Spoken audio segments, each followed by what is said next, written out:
Salve, salve emergencista, tudo certo, meu amigo? O que você está achando do nosso módulo de ventilação mecânica? Tá gostando? Não é esse bicho de 7 cabeças que vocês pensavam, né? A gente vai falar hoje sobre a monitorização respiratória, que é uma das partes mais importantes para fazer valer a pena todo o esforço que você teve para colocar esse paciente em ventilação. Bora começar falando do cenário inicial.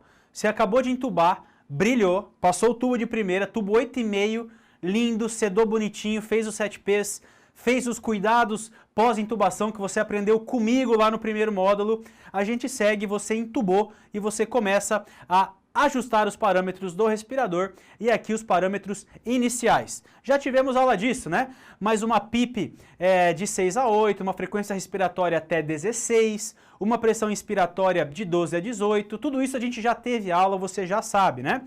Mas logo depois de colocar os parâmetros iniciais, a gente tem que avaliar a troca gasosa. E para avaliar a troca gasosa, nós temos alguns instrumentos. O primeiro deles, que é o que todo mundo conhece, é a oximetria de pulso. O oxímetro que coloca na ponta do dedo, né? São as medidas não invasivas.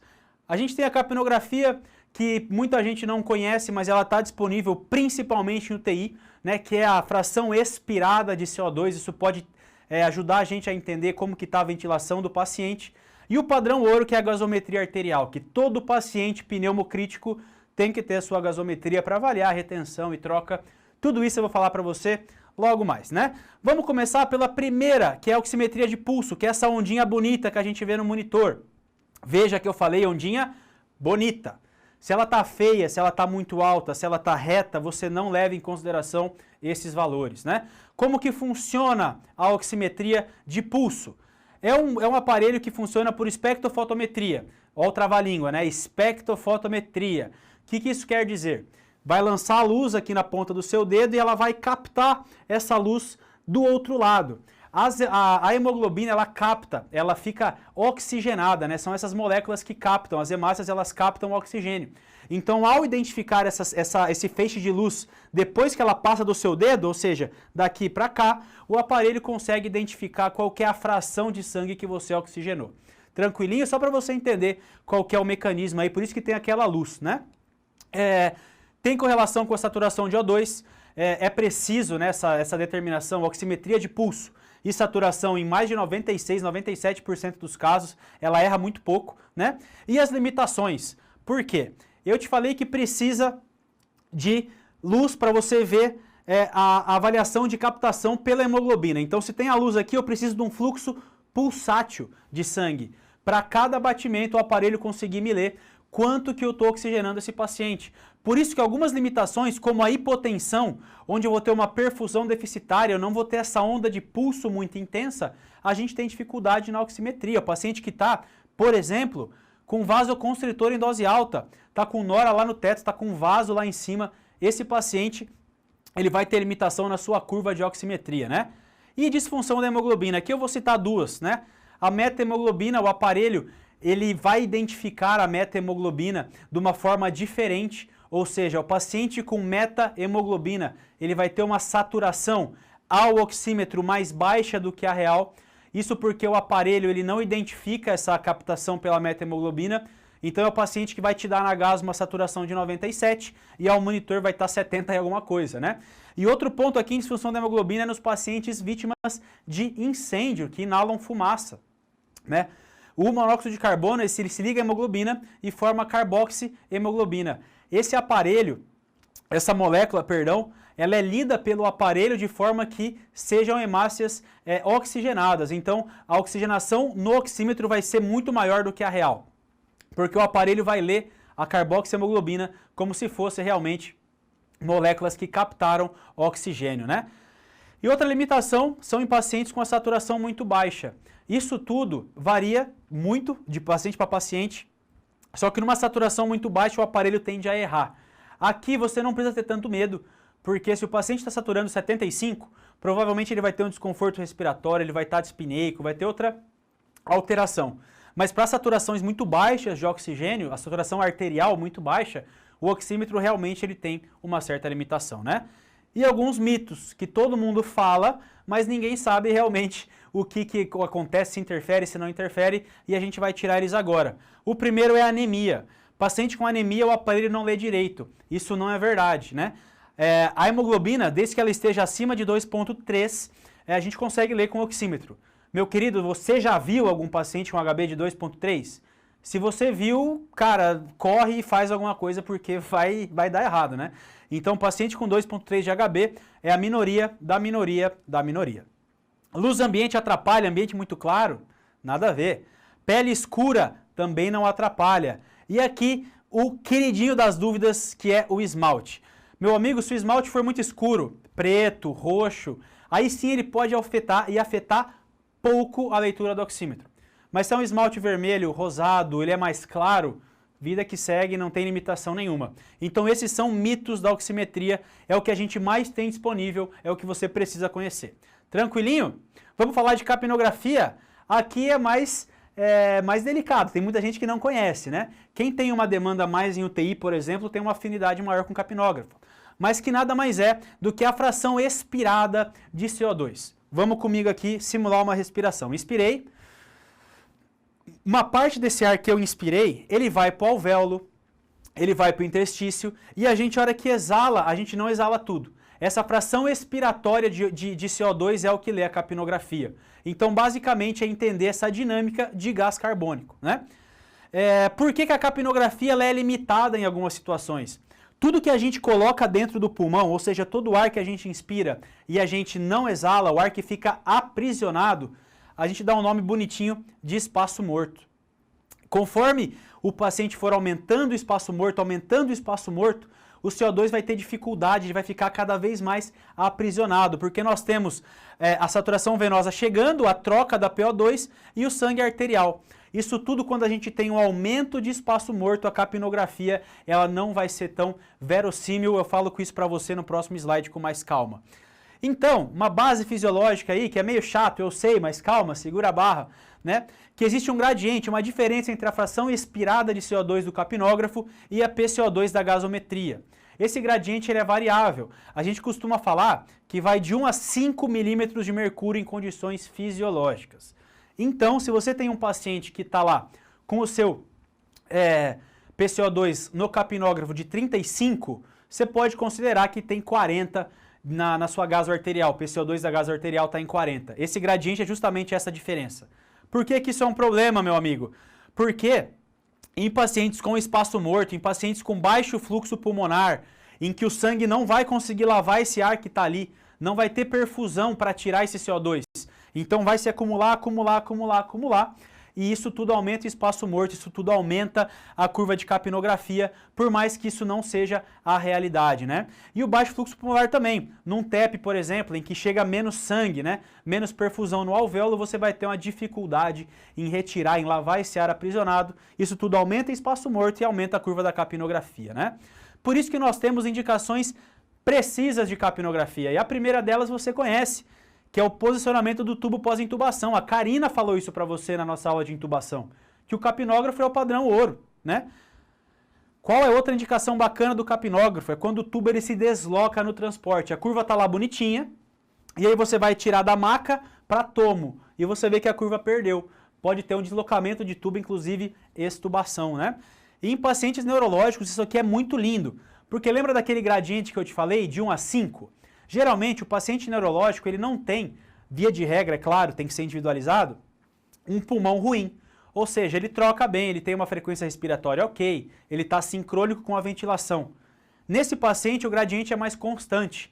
Então, se você mede a capnografia de manhã, à tarde e à noite, e tem valores de 30, você pode aferir que a gasometria arterial vai ter um PaCO2 de 35. Isso não é verdade nesse paciente aqui, no pneumopata. Porque o paciente com patologia pulmonar, e aqui a Sara é campeã nisso tudo, né? A gente tratou muito o Covid e Sara virou rotina nas nossas UTIs. Isso não era verdade antes, né? Antes o paciente com Sara era o paciente da UTI. Todo mundo ficava em cima dele. Agora a gente tem 10, 20, 30 pacientes com Sara ao mesmo tempo, né? E esse paciente, ele muda o gradiente ETCO2 e PCO2, ou seja, essa variação não é constante. Então se você mede de manhã, à tarde pode ser outra coisa. Por isso que em pacientes pneumopatas a capnografia ela é sim limitada, porque esse gradiente varia muito. você não sabe se o 30 lá é 35, que era de manhã, ou se é 40, ou se é 20, você não sabe disso. Tranquilo? Vamos seguir. É por isso que nesses pacientes pneumopatas, principalmente, nós temos a coleta de gasometria arterial como escolha, como padrão ouro na avaliação de troca de oxigenação dos nossos pacientes. Nessa foto aqui, nós já temos de cara um erro de técnica, né, meus amigos? Essa agulha preta, ela está muito grande para a coleta de gasometria. A gente tem que lembrar que a gente está pulsionando uma artéria, né? Então, todos os cuidados têm que ser respeitados. Inclusive, eu não vou ficar me rendendo muito aqui, pessoal, a técnica de gasometria, porque a aula é de ventilação. Mas tem material lá no nosso feed no Instagram, a gente tem aqui no curso também sobre gasometria. Mas nesse caso, a gente já começa falando os parâmetros, que eu tenho certeza que você já sabe, né? Um pH entre 7,35 até 7,45, um PCO2 de 35 a 45, um bicarbonato entre 22 e 26, um PO2 ideal para a idade, e eu já te explico o que é isso, e avaliação de distúrbio ácido básico ou distúrbio de oxigenação. Isso tudo aparece na gasometria, né? Acidose respiratória, hiperóxia, hipóxia, isso tudo aparece ali pra gente no aparelho da gaso. E a gasometria é maravilhosa porque ela sai em segundos. Funciona, coloca na máquina, em 30 segundos você tem um perfil gasométrico do teu paciente. Vamos lá então avaliar cada caso, cada detalhe dessa gasometria. Dá uma respirada que eu também vou tomar uma água aqui e a gente segue.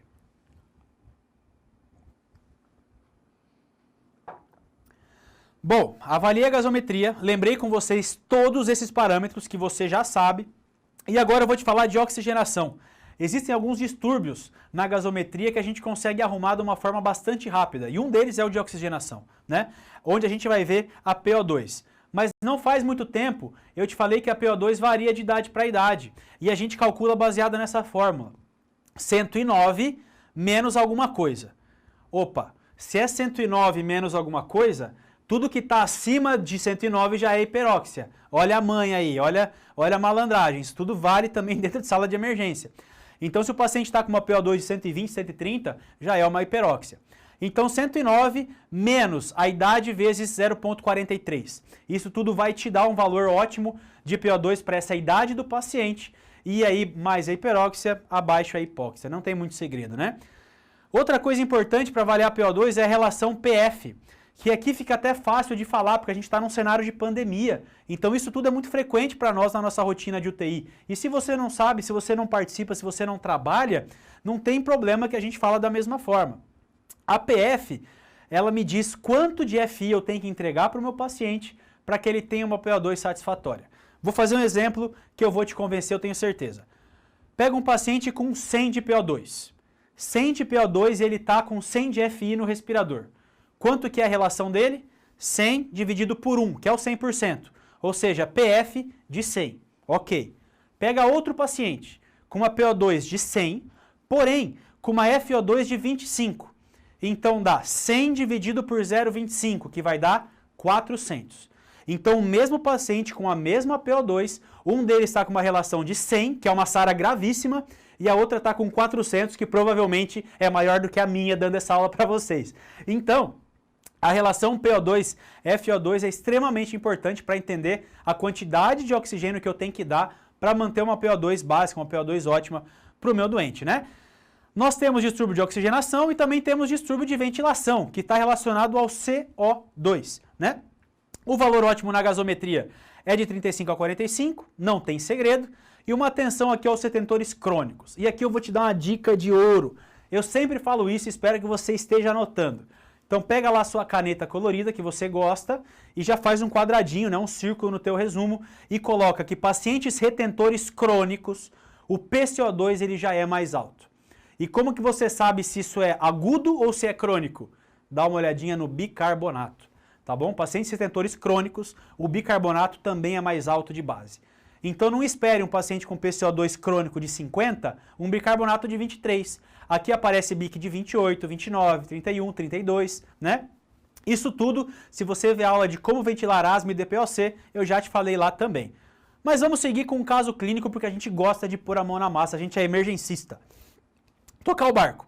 Eu tenho um homem de 68 anos que foi entubado por uma insuficiência respiratória secundária à pneumonia lobar e hipoxemia refratária. Indicação de tubo, ok.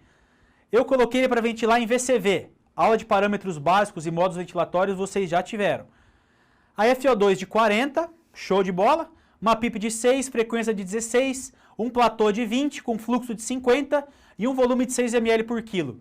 Tá show essa ventilação, né? Eu gostei. Vamos seguir, vamos ver qual que é o problema, né? E você pega a gasometria arterial e ela te mostra alguns valores. Vamos ver comigo aqui. pH de 7,38, para mim tá bom. PCO2 de 42, entre 35 e 45, para mim também tá bom. E um bicarbonato de 22, entre 22 e 26, para mim também tá bom. Mas chega a PO2 de 65. Meu amigo, 65 não é bom, né? Uma PO2 ótima vai de 80 a 100, né? Tem aquela formulinha para calcular. E outra coisa que fala a favor de ser uma hipóxia é que a saturação é de 89%. O paciente está hipoxêmico. Então eu tenho um distúrbio de oxigenação. E o que eu vou fazer para correr atrás de hipoxemia na gasometria, né? Eu calculo a PO2 esperada para realmente entender se ele está hipoxêmico ou não. Então 109 menos a idade, que é 68, vezes 0,43, isso tudo me dá uma PO2 ótima de 79,7. A do meu paciente é de 65, ou seja, está baixo, ele está por hipóxia, e eu tenho que conferir isso, eu tenho que arrumar isso no respirador, né? E outra coisa falando a favor de hipóxia é uma saturação menor que 90. Até 90 tá legal, galera. O ARDSNET, que é o estudo que compilou tudo isso, um estudo espetacular, se você quer ver alguma coisa do tipo, aprofundar um pouquinho mais, o ARDSNET ele coloca como 90% uma saturação boa em pulmão de SARA, né? Vamos para o segundo caso, então. Aqui nesse caso 1, a gente entendeu que é um distúrbio de oxigenação. Guarde essa informação, né? Vamos para o caso 2, onde eu tenho uma mulher de 55 anos, vítima de um AVE hemorrágico, que você vai ter aula com o Caio de AVE. Nossa, tá espetacular essa aula, né? Entubada por rebaixamento de nível de consciência, que o Caio também já te falou, né? E você vai ventilar ela à pressão. FO2 de 30, baixíssima, né? PIP de 6, frequência de 12, ok? E uma pressão de pico de 18 com volume de 5 por quilo. Para mim também tá bom, né? Vamos ver como que tá essa gaso. Ela chega com pH de 7,28, ou seja, acidose. E essa acidose é às custas de um PCO2 alto, de 55, ou seja, uma acidose respiratória, né? Com um BIC normal de 23, falando a favor de ser um BIC agudo. Cara, vamos fazer, isso não estava no roteiro da aula, mas vamos lá. Um PCO2 de 55. Como que você sabe se é agudo ou crônico? Olha o BIC, eu te falei faz 2 minutos. O BIC de 23 está baixo, não deu tempo do rim compensar esse CO2 ainda. Então essa gasometria, esse PCO2 alto, é um PCO2 agudo. Então quando o teu chefe te perguntar, isso é retenção crônica ou é insuficiência aguda? Você olha o BIC e responde para ele. Vamos seguir. Ele tem uma PO2 de 90, não parece ruim, saturando 95, né? A gente fez o diagnóstico de uma acidose às custas de PCO2, ou seja, uma acidose respiratória, né? Um pH baixo às custas de um aumento de PCO2. Bom, eu vou te explicar a fisiopatologia de tudo isso e você vai entender. De uma vez por todas eu vou te explicar o que significa lavar o CO2, que eu sei que é uma dúvida que muita gente tem. Vamos lá então. Acontece a troca gasosa por diferença de pressão e entre o alvéolo e o ar, entre o capilar, existe a barreira alvéolo-capilar. E existe uma coisa chamada coeficiente de solubilidade, que é quanto o gás se dissolve, ou seja, o quanto que é fácil mandar ele para fora. Se o gás ele é muito solúvel, se o CO2 ele é muito solúvel, ou seja, qualquer quantidade de ar que eu coloque ali, ele vai embora. Eu estou com o meu alvéolo na minha mão e ele está cheio de CO2. Eu jogo o ar, ele vai embora. Isso que é lavar o CO2. Aqui está o alvéolo cheio de gás carbônico. Vem o ar, lavou. Lavou. Então, por isso que quanto mais frequência respiratória, mais você vai lavar. Então, quando alguém te perguntar, você explica isso. Não fala só lavar a frequência, só aumentar a frequência, aumentar o volume. Não. A lógica é essa. Você tem um ar preso dentro do alvéolo que é lavado, ele é muito solúvel a cada movimento respiratório. Então, o paciente que respira 15 vezes por minuto, igual eu, igual você, ele vai lavar o CO2 15 vezes. Se você coloca no respirador 22 vezes o ar vai passar pelo alvéolo e vai lavar esse CO2. Se você entendeu, você está com uma pergunta na cabeça. Mas e o oxigênio? Ele não é lavado assim também? É por isso que é o coeficiente de solubilidade. que o do CO2 é 24 vezes maior que o do oxigênio.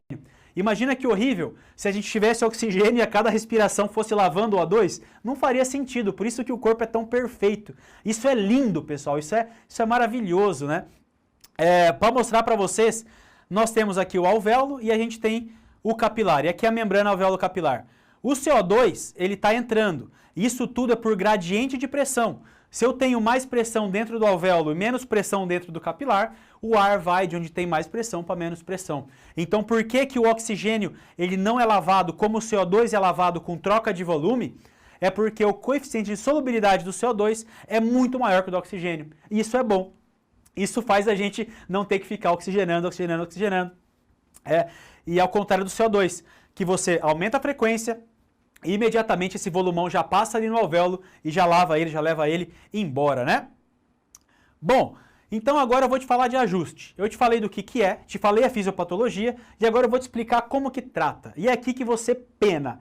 Então essa é a hora de você dar uma calma, dar uma respirada, pega a tua água, né, toma teu café e vem comigo porque isso aqui não é complicado como você acha que é. Se eu tenho uma PO2 alterada, o meu distúrbio é distúrbio de oxigenação. Então eu preciso aumentar a minha oferta de O2. Eu faço isso como? Ou com uma FiO2 mais alta, né? Ou seja, se eu tenho uma FI de 40% e o paciente está com uma PO2 baixa, eu posso colocar 50, 55. Eu só peço que você tente deixar menos que 60%.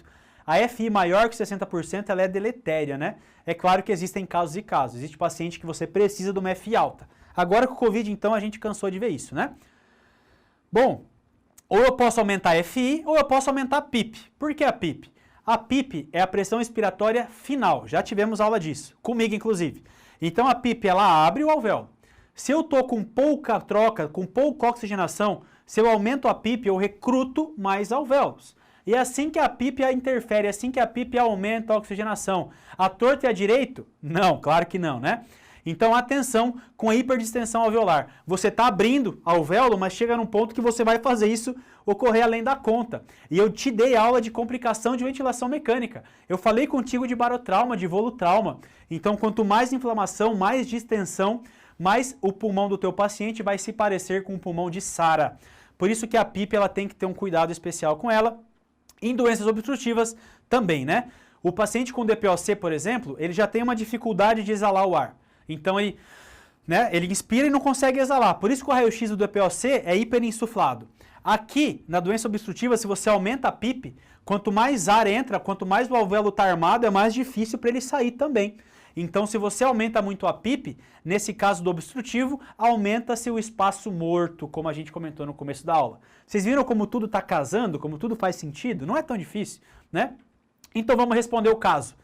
O homem de 68 anos, entubado, a gente já viu tudo isso, tá? Em modo VCV com esses parâmetros aqui, parâmetros bons. Aí chegou a gaso e você viu que ele tem um pH ok, um PCO2 ok, um BIC ok, um PO2 de 65 com uma hipoxemia. Isso tudo a gente já passou.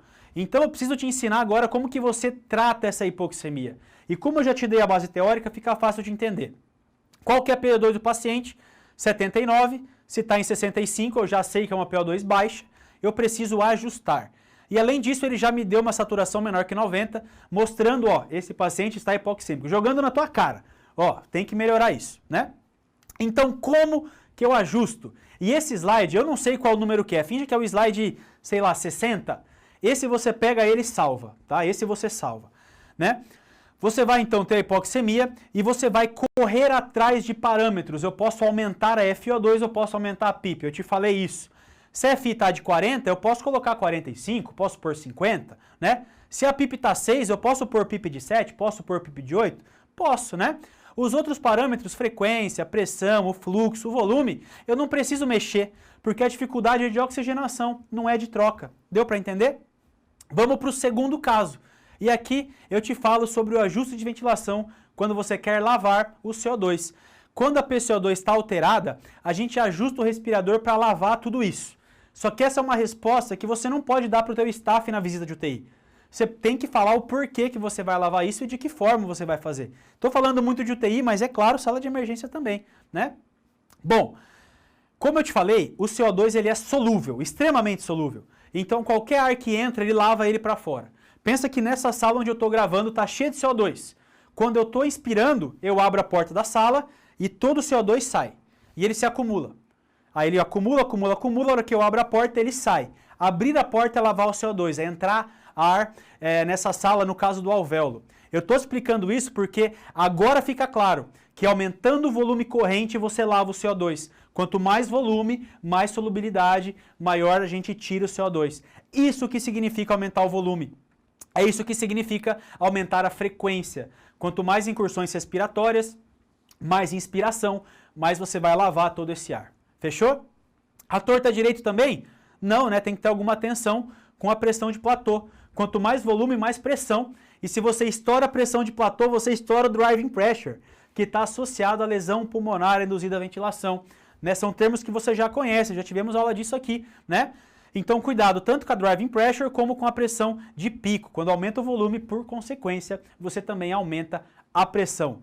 Lindo, né? Tranquilo, eu acho que está fluindo de uma forma bem bacana, porque o conceito você tem. Eu preciso te ensinar como que você aplica isso tudo, né? Bom, como eu te falei, corri atrás de volume, agora eu vou correr atrás de frequência. Por quê? Porque o CO2 ele é solúvel, ele é lavado, então quanto mais incursões respiratórias, mais inspiração e ele lava. Eu prometo que é a última vez que eu falei isso na aula, tá bom? Acho que deu umas 3 ou 4 vezes, acho que deu para gravar. A frequência respiratória, ela não pode ser muito alta, porque quando eu aumento a frequência respiratória, por consequência, o meu tempo expiratório é reduzido. Ficou difícil? Eu te explico. Pensa num paciente que respira 15 vezes por minuto, eu e você. 15 vezes por minuto, o minuto tem 60 segundos, cada ciclo respiratório meu vai ter 4 segundos. Deu para entender?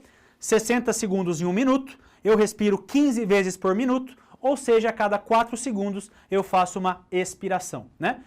Se eu coloco uma frequência de 30, o meu ciclo, ou seja, 60 segundos em 1 minuto, eu respiro 30 vezes por minuto, o meu ciclo respiratório vai durar 2 segundos. Ou seja, a minha expiração vai ser reduzida. E eu já te falei também 58 vezes que o paciente obstruído, ele retém ar, ele faz autopipe, ele faz hiperdistensão, ele faz espaço morto. Então, se você aumenta muito a frequência e esquece de dar um tempo expiratório para ele lavar tudo isso, você piora o quadro. Fechou? Então é assim que a gente ajusta o CO2, né? A gente vai praticar logo mais. Como que eu ajusto o volume corrente, né? No modo a pressão, você vai aumentar o delta de pressão, ou seja, estou com uma PIP de 6, uma pressão inspiratória de 12, e está me dando um volume baixo. Coloca 14, coloca 16, né? Se for volume, aí é fácil, né? Aí até eu consigo fazer. Você coloca o volume corrente diretamente no teu paciente. Então tá de 6, você coloca ali de 7 ou 8, é claro, no parâmetro protetor, salvo pacientes com SARA, que eu já te falo daqui a pouco. Vamos treinar o caso 2. Lembra dele certinho que a gente já volta. Só molhar aqui a boca. A nossa paciente tem 55 anos, eu já te falei isso. Ela teve um AVE hemorrágico e foi entubada. Ela está em ventilação em pressão controlada, com uma FI de 30, uma PIP de 6, frequência de 12, ok? Pressão de pico de 18. Eu vou lembrar, já que a gente está aqui, eu vou relembrar você. A pressão de pico tem que ser menor que 35, ok. Volume corrente de 4 a 8, está de 5, ok. Delta de pressão de 12, driving pressure tem que ser menor que 15, ok. Ventilação redondinha, né?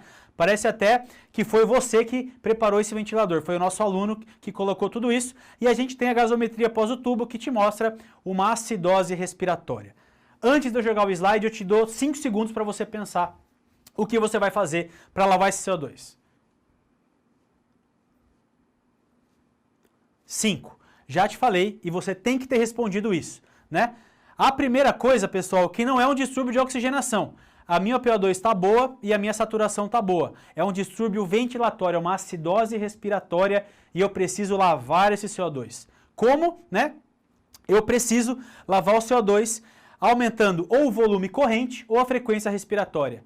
Em modo PCV, a gente aumenta a pressão inspiratória, mas calma que a gente já debulha isso tintim por tintim. Agora vamos só dar uma olhada como que está esse respirador e o que eu posso mexer. Vamos lá. A paciente chegou com acidose, o modo ventilatório é o PCV e ela está com uma FI de 30%. A PIP é de 6, a frequência respiratória é de 12. Opa! Qual que é a respiração fisiológica, meu amigo? Eu já te falei, eu estou respirando aqui 15 vezes por minuto. Talvez um pouquinho mais, que eu estou um pouco cansado já. Mais 12 vezes você consegue aumentar. 15, 16, 17, 20, 22, né? Posso correr atrás de frequência tomando cuidado com o tempo expiratório, né? A minha pressão de pico está em 18 e o meu delta está de 12. Eu já te falei, já te dei a resposta. Se você quer correr atrás de volume no modo PCV, você aumenta o delta de pressão. Se eu estou com uma PIP de 6, uma pressão de 10, me dando um volume de 300 e eu quero 350, eu coloco uma pressão de 12, de 14 e aí você vai tateando. Isso tudo não existe receita de bolo, caso a caso. A gente mexe, pede a gás 1, 2 horas depois e se precisar a gente faz um novo ajuste. Então não tem abaixa a PIP em tanto, abaixa a pressão em tanto. Não, é tudo tateado, né? E é assim que a gente gosta.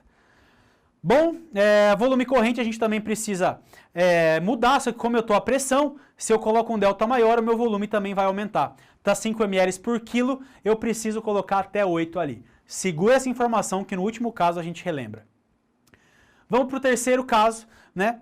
A mulher tem 58 anos, também um AVE hemorrágico entubado por pneumonia, agora ela está em VCV, aí fica fácil, né? Vamos pensar passo por passo que esse caso você ainda não conhece. Então, 58 anos, AVC hemorrágico entubado por hipoxemia, ventilando em volume controlado. FI de 50, não está tão bom, mas está abaixo de 60, uma PIP de 8, uma frequência de 18. Até aí, ok, né? Um volume de 8 ml por quilo de peso predito. Guarda essa informação. E eu queria muito agora estar numa aula presencial, que eu queria ouvir de você que você entendeu isso. Porque é muito difícil você raciocinar e você entender a fisiopatologia. Mas uma vez que você entende, você vê que esse volume já está bom. Você já teve aula disso, né? E a pressão de platô está 22, menor do que 30, ok, está bem também, né? E o nosso fluxo inspiratório de 50 litros por minuto, de 40 a 60, tá jóia. Presta atenção, pedi uma gasometria para esse meu paciente e veio com pH de 7,55, um PCO2 de 27 e um bicarbonato de 24. Vamos seguir, né? O meu pH de 7,55, lembra, ele vai desde 7,35 até 7,45. Bom, como que está a oxigenação? PO2 de 90, tá boa, né? E uma SPO2, uma saturação de 95, né? Qual que é o diagnóstico desse caso? É uma alcalose respiratória, ou seja, a gente tem um pH alto, a gente tem um bicarbonato ok, mas as custas do pH, ela acontece devido ao PCO2. Então o meu pH ele só está mais alto porque o PCO2 ele está mais baixo. Dá uma olhada no que eu coloquei aqui. Estudo farmacologia, né? Lá do terceiro ano, não precisa ficar batendo muito nessa tecla. Mas quanto menos CO2, maior o pH, o paciente vai ficar com alcalose respiratória. E como que eu ajusto isso? Meu amigo, é basicamente o mesmo raciocínio, só que ao contrário, né? Em vez de lavar mais, eu preciso reter mais. Vamos ver como que eu faço? O paciente está em modo VCV, a FI está de 50, FI só em distúrbio de oxigenação, não cabe aqui. Uma PIP de 8, para mim tá bom, né? Vai de 6 a 8, com uma frequência de 18. Será que se eu colocar 12, 14, eu não vou diminuir esse ciclo, essa lavagem de CO2 e o meu PCO2 não vai abaixar? Ou será que se eu abaixar esse volume de 8 para 6 ml por quilo, para 5 ml por quilo, eu também não vou lavar menos CO2 e essa alcalose respiratória não vai ser resolvida? É fácil de entender, né? Pressão de platô de 22, para mim também tá bom, e um fluxo de 50, para mim não faz sentido mexer aqui. Bom, aqui, pessoal, é um desafio. Eu quero que você vá fazendo comigo aos poucos, tá bom? A gente já está finalizando aqui, é só para vocês treinarem, porque tá tudo na ponta da língua. É um homem de 42 anos, em choque séptico de foco pulmonar. Ele está ventilando a pressão controlada, com uma FI de 60, já está no limite, uma PIP de 8 com uma frequência de 14. O paciente está com uma pressão de pico de 22, um volume de 5 ml por quilo e um delta de 14. Ok, vamos seguir. Gasometria arterial, você tem um pH de 7,22, um PCO2 de 42 e um bicarbonato de 14. Aqui o aluno de rua, ele fala, ó, bicarbonato de 14 é metabólico, dane-se o respirador, com respeito à palavra. Não é bem assim. A gente lembra que na gasometria, em pacientes com acidose metabólica, a gente espera uma resposta compensatória do PCO2, tá bom? Segura essa informação. Além disso, eu tenho uma PCO2 de 165, Eu te lembro que a fórmula é 109 menos a idade vezes 0,43, ou seja, 109 menos qualquer coisa, se está acima de 109 já é hiperóxia, né? Saturando ainda 100%, não precisa saturar 100%. Bom, a minha acidose, ela é metabólica ou ela é mista? Ela é mista. Nesse caso, a gente tem que calcular a resposta compensatória do PCO2, a gente faz o diagnóstico de acidose mista, né? Aqui não é o foco da aula, mas nós temos uma fórmula para calcular isso. A minha PCO2 esperada tem que estar entre 27 e 31, respeitando-se o desvio padrão. Então, se eu tenho uma PCO2 de 42, eu tenho uma PCO2 acima da que eu quero. Ou seja, além de uma acidose metabólica, eu também tenho uma acidose respiratória, ou seja, uma acidose mista. Esse era o último tchan da nossa discussão que eu queria que você prestasse atenção. Além disso, meu amigo, ele está em hiperóxia também, né? Ele não precisa saturar 100%, ele não precisa de 165 de PO2. Bom, como que eu vou ajustar então? Como que eu vou corrigir essa acidose? Como que eu vou corrigir essa hiperóxia? Vamos lá comigo. Ele está ventilando a pressão e eu de novo vou te dar 3 segundos dessa vez para você pensar o que você vai fazer. Eu quero que você corrija a acidose respiratória e que eu quero que você corrija a hiperóxia. 3 segundinhos para você, bora lá.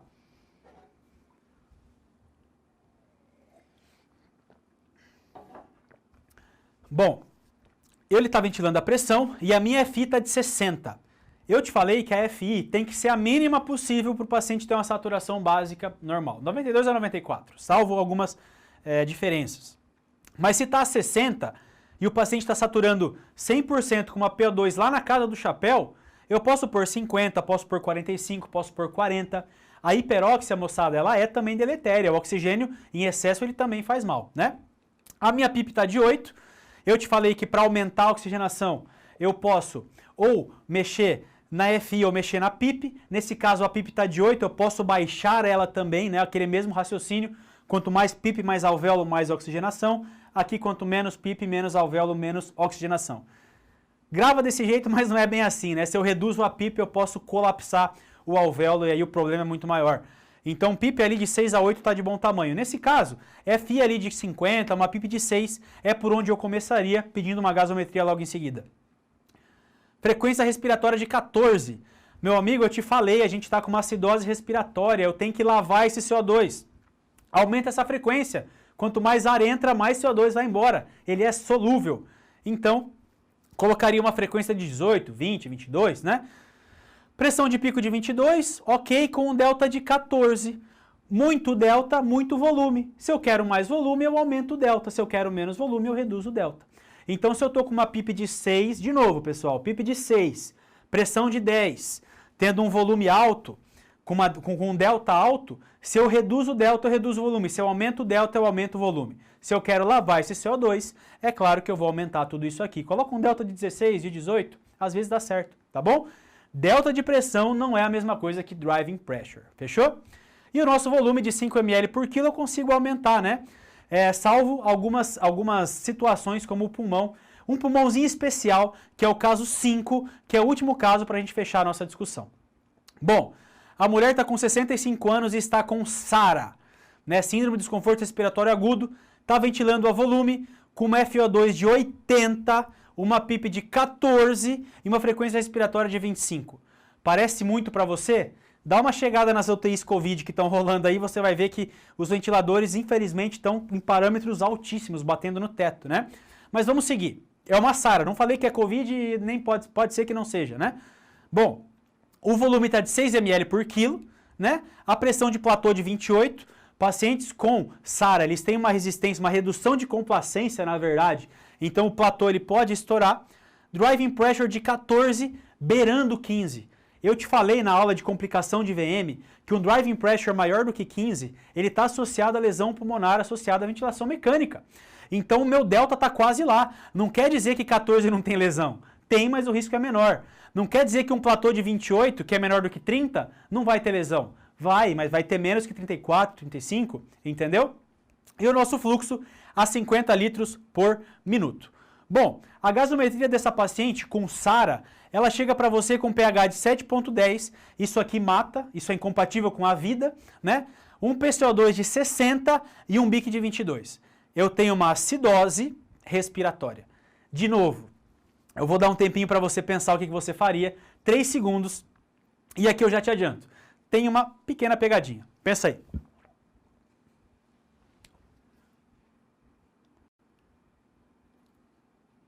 Fechou. A gente tem 5 segundos para você entender que você tem um pH baixíssimo com PCO2 alto. Ah, no ar tem que lavar, você já falou.